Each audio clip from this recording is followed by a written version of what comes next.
Hello guys! So I saw this post in TikTok na paano mo daw masasabi na mahirap kayo nung bata kayo.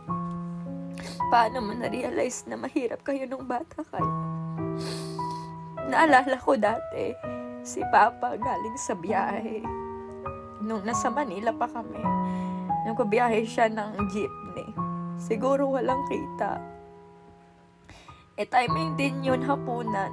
Wala siyang dalang ulam. So, kanin lang meron kami sa bahay. Tsaka kumuha siya ng patis tsaka mantika.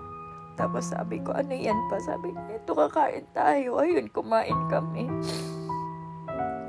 Yun, naalala ko dati na chinir up kami ni Papa. Sabi ni Papa na, ang sarap, diba? Sarap ng patis at tsaka mantika. Tsaka naalala ko pa dati na doon kami sa Manila. Bata pa kami, mga around 7 or 6 or 8. Fresh pa din sa utak ko hanggang ngayon.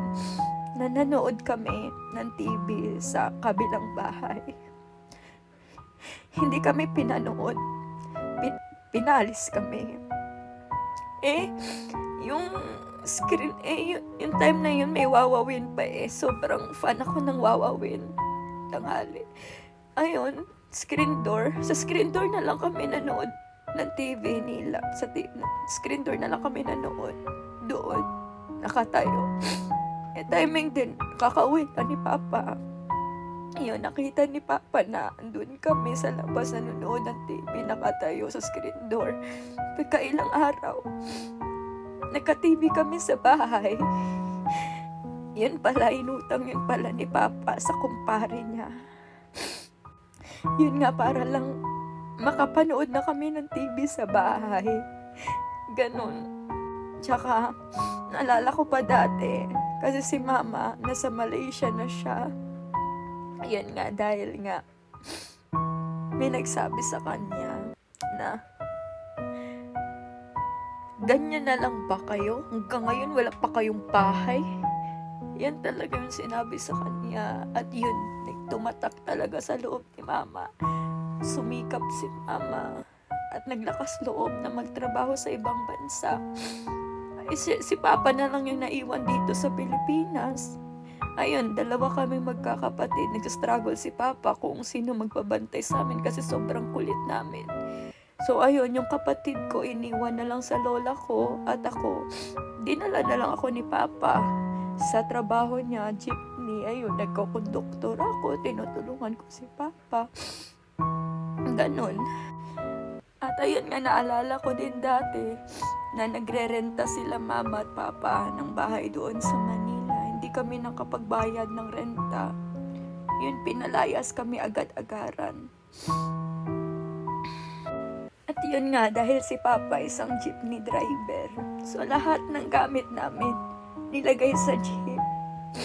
Naghahanap kami ng lugar kung saan kami magsistay. Naalala ko pa nga na nakatulog na ako sa upuan ng jeepney. Biglang may pulis na nag-stop sa amin. Sabi, saan daw kami pupunta? Parang titikita. Ayun, nag-explain si Papa na gano'n, pinalayas kami. So ngayon sa jeepney muna kami magsistay. Ayun. Wala kaming choice. Bumalik kami ulit doon sa lugar ng nanay at tatay ni Mama. At doon nagre-recover kami. Ayun nga, at naalala ko din na nandito na kami sa Iloilo.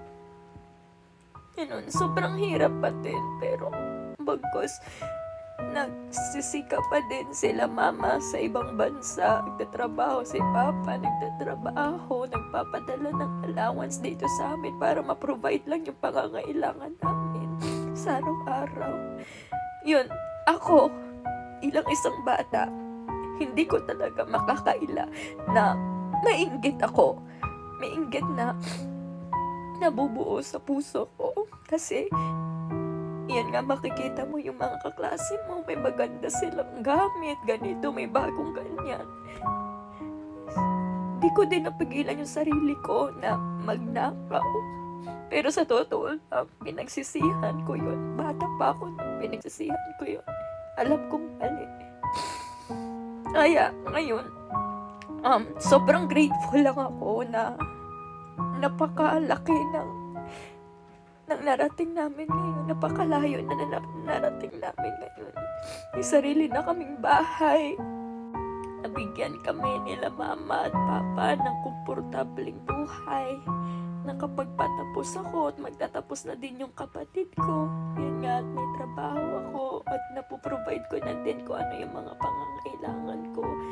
Yun nga, sobrang grateful ako at thankful sa Diyos na sobrang layo na narating namin sa buhay.